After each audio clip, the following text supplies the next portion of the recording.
Salut à tous. Bon, bah du coup, voilà, la saison se termine. Donc là, il y a les petits kiwano qui sont, bon, ils sont pas si petits que ça, ils sont beaux. Ça pique, hein, par contre. Ouh, ouh, ouh, ça pique. Et voilà, on va voir ce que ça donne plus tard. Je sais pas ce que ça donne. C'est un concombre. En fait, c'est une sorte de concombre qui, si on le laisse un peu mûrir, est rempli de graines et a un goût un peu sucré. Et voilà, alors c'est une découverte. Là, on est en Bretagne. Donc là, j'ai les aubergines. Vous voyez, ça c'est super. Les aubergines, je suis super content. Ça a super bien donné, ces petites aubergines purple, je ne sais plus comment. C'est super bon, ça. C'est vraiment une réussite. Dans la serre, ben, du coup, on a réussi à limiter le mildiou qui était apparu il y a quoi, un mois. Donc voilà, les tomates sont pas trop mal. Il y a des belles tomates, il y a des tomates poires jaunes là qui sont au top. Mais bon, le pied là-bas, par exemple, il est un petit peu malade. Ah bah, j'avais oublié de les ramasser celle-là hier. Voilà, on a un concombre un peu plus classique là-bas.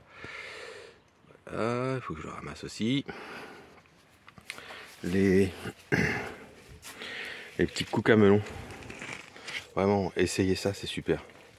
Vraiment, vous mettez ça dans des salades, en rondelles ou même croquer comme ça directement, c'est vraiment top. Donc les tomates, eh ben, j'ai envie de dire ça continue son petit chemin. Oui, il y en a encore des belles grappes. Ici j'ai l'amarante que je ramasse. Donc dans l'amarante, ce qu'on va garder, c'est les petits grains là, pardon. Et en fait, on va les mettre dans les salades aussi, pour accompagner des desserts. On peut mettre dans des crumbles, enfin, voilà, il y a plein de possibilités. Bon, c'est pas une grosse récolte, mais ça aide toujours. Dans la serre, en fait, j'ai mis des seaux. Parce que là, les nuits commencent à être un peu fraîches. Donc ça, c'est une astuce. J'ai mis des seaux remplis d'eau de pluie. Je les laisse dans la serre. La journée, vu qu'il fait assez beau, la température de l'eau monte. Et dans la nuit, ça permet de garder une température assez correcte. On peut faire ça aussi au printemps pour éviter les derniers gels. Voilà. On gagne quelques degrés. Hein. Bon là, j'ai pas tant de seaux que ça parce que les nuits sont pas froides, mais c'est une astuce qui peut fonctionner. Vous mettez voilà, une réserve d'eau dans la serre qui réchauffe la journée, qui se réchauffe dans la journée et la nuit, elle répartit la chaleur qu'elle a accumulée. Donc là, c'est pareil. J'ai aussi des poivrons assez sympas. J'en ai plusieurs. Voilà. Et puis voilà, les kiwano, bah, je vous montrerai ce que ça donne.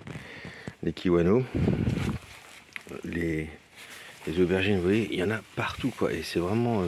Et on en a mangé un paquet, hein, donc essayez ça. Hein, je mettrai dans les commentaires, je mettrai la variété, c'est vraiment top. Dans le jardin, sinon, ben, bon, ça se calme un petit peu. Les cosmos sont toujours jolis.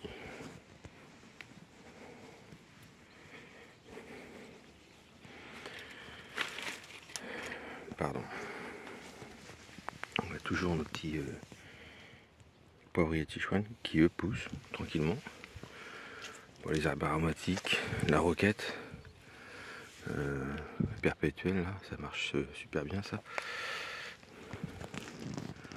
Encore belle fleur de cosmos.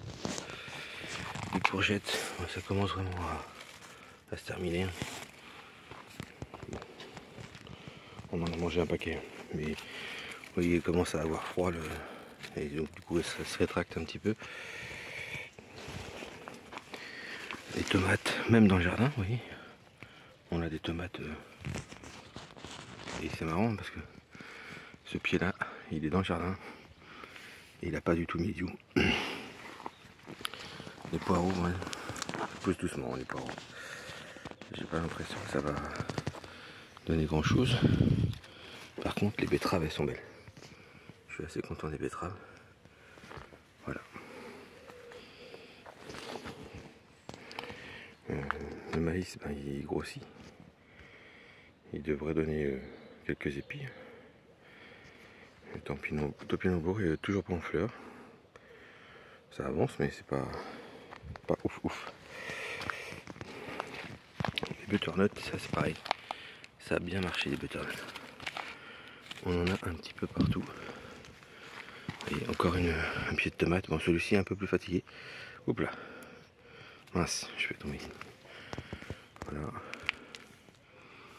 On se retrouve avec des petits marrons aussi. Et les butternuts, il y en a quand même pas mal. Il y en a des beaux. Bon là il fait moins beau, hein. Cette semaine il a fait beau. Bon, courgettes tranquillement. Ça se termine. Les haricots sur la structure, bah, eux par contre, voilà, c'est la fin. Bon, ça fait un moment que c'est la fin, mais voilà, ils ont bien donné.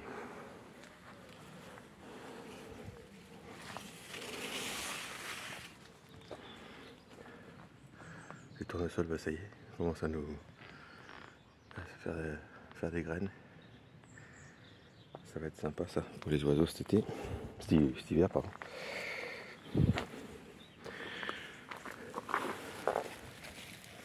Il y a toujours les butternuts. Voilà, un petit peu partout.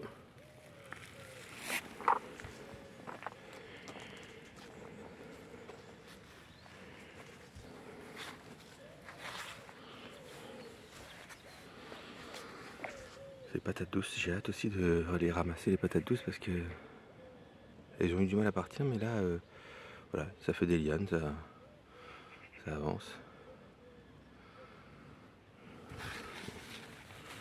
Il y a des butternuts cachés partout en fait.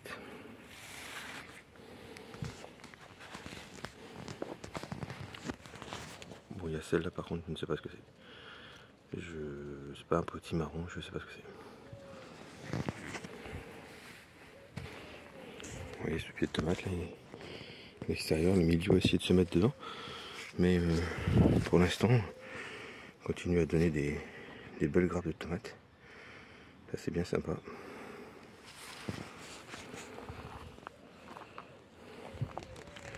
Pour les courges de Siam, voilà, c'est pareil, ça évolue plus beaucoup. Bon, on en a eu moins que l'année dernière. Bon, il y en a de cachés un peu partout, hein, même dans le noisetier. On avait déjà vu ça. Voilà. Et donc là, on a commencé à faire les légumes d'automne. Bon, là, il y a quelque chose qui est venu gratter là. Ça, c'est de la mâche. J'ai mis quelques salades, mais bon, voilà, c'est encore un peu chaud. Cette semaine, on avait des 30 degrés. Voilà, ici, j'ai de la salade que je vais pouvoir repiquer peut-être. S'il fait un petit peu moins chaud.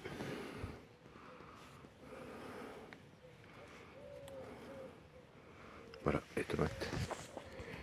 Bien sympa. Vous voyez là les deux belles courges de Siam. On a déjà ramassé, j'en avais déjà ramassé une autre.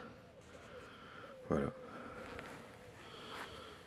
Ici, ben, les fraises, là, elles nous font pas mal de fraises en arrière-saison en fait. On en mange régulièrement. Et en fait là, elles commencent à faire des stelons. Vous voyez, le principe c'est de les laisser s'implanter. Alors là dans la pelouse c'est pas terrible. Laisser s'implanter dans la terre ou dans un petit godet avec du terreau. Et après de venir couper ici, une fois qu'elles sont bien enracinées. Et ça vous fait un nouveau pied de fraise pour l'année prochaine. Voilà, et comme ça vous pouvez vous séparer les plus vieux. Parce qu'un fraisier, une fois qu'il a 4-5 ans, il est moins productif quand même. Ceux-là ont 2 ans, ils commencent à bien produire. Et donc il faut penser à les remplacer déjà. Et hop, petite fraise sympathique.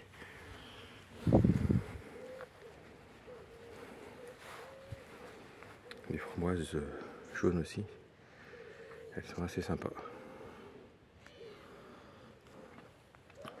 Donc le raisin aussi, eh bien, il mûrit tranquillement.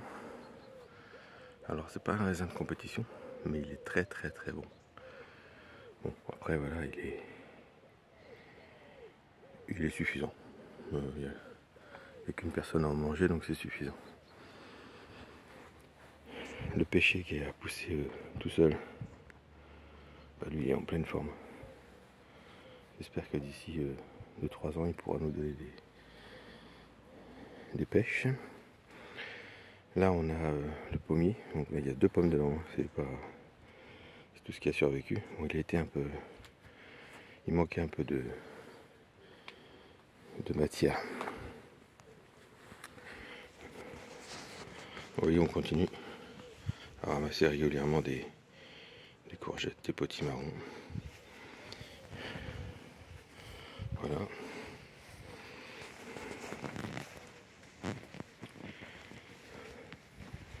Donc le parterre, ben, il a soif. Hein. Il a soif. Ici, les kiwis, eux, ils vont peut-être se réveiller un petit peu et refaire un petit peu de pouce, là, maintenant. Ils ont pas mal poussé. Hop là, j'arrive pas à faire le zoom, comment ça se fait? Ils ont pas mal poussé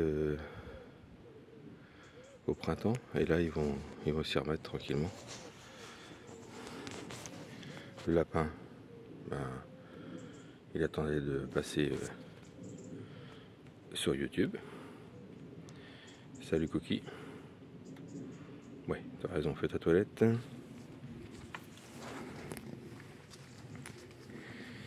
Ici, on a les haricots que j'avais mis de ce côté-là. C'est très bien parce qu'en fait, le haricot, pour les lapins, c'est génial. Il adore ça, en fait. Il adore les petites feuilles de... Regardez-le. Il adore ça, donc je pense que j'en mettrai un petit peu tous les ans. Parce que vraiment, il kiffe. Pardon. Et puis, voilà, ça permet d'en mettre à grimper là. Ça évite de refaire une structure. Et vous voyez, là, elles sont parties en graines. Ça fait des belles gousses. Et donc, je m'en servirai pour faire des graines pour l'année prochaine. Ici, vous voyez, on a commencé à tailler la haie. Et on a fait un tas de matière organique. Ça, c'est ce qui va nourrir mon terrain pour les années futures. Ça va se dégrader dans la terre. Et ça va me faire un compost ou alors un paillage. Voilà. Et ça, c'est en fait une richesse, en fait. Alors, il y a plein de personnes qui passent leur temps et leur argent à aller chercher, mettre ça dans une remorque, emmener ça à la déchetterie et dépenser de l'essence, dépenser de l'énergie, alors que ça, c'est la richesse de votre terrain. C'est ça qui fait que vous pouvez amender votre terrain avec ça. Alors c'est sûr que c'est pas de l'engrais, mais c'est ce qui améliore votre structure de sol.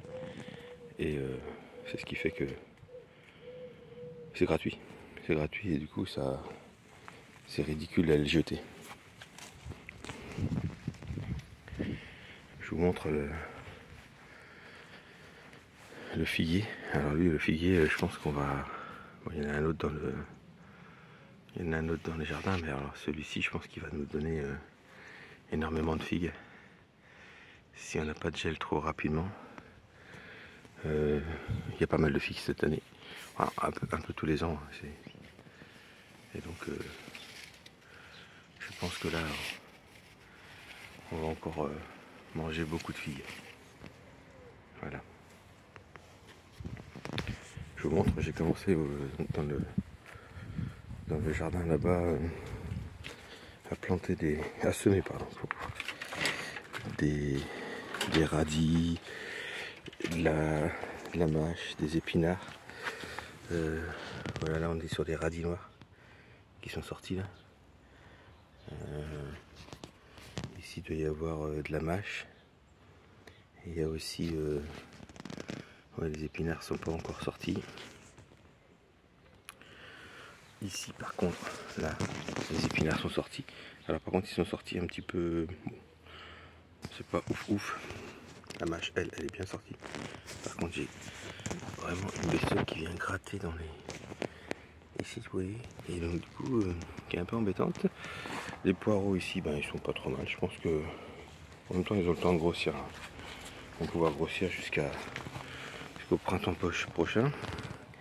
Ici on a encore des betteraves. Ouais, c'est pareil, les betteraves c'est 3-4 mois donc ça a le temps. Betteraves ici aussi. Bon, celles-ci sont plus avancées, c'est des choses que j'avais repiquées. Vous voyez, c'est des betteraves chocha là ou je sais pas comment, qui sont un petit peu colorées. Voilà. Et là je vous montre, j'ai mis des stelons de fraisier. Parce que j'aimerais bien dans cette parcelle faire une fraiseraie en fait. Vraiment faire que des fraises ici. Donc là on a encore des tomates, alors c'est marrant, des tomates qui sont pas du tout attaquées par le mildiou. Bon, je pense que ça va être un peu dur pour avoir des tomates maintenant ici, parce qu'elles ont pris beaucoup de retard.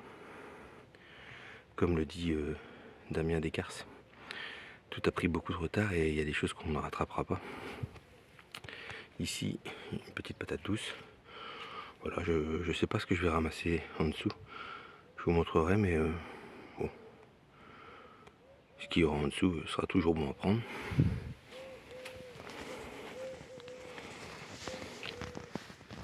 Et là, alors, on a des tournesols qui sont pas en avance, mais voilà, ça permet d'avoir toujours des petites choses dans le jardin.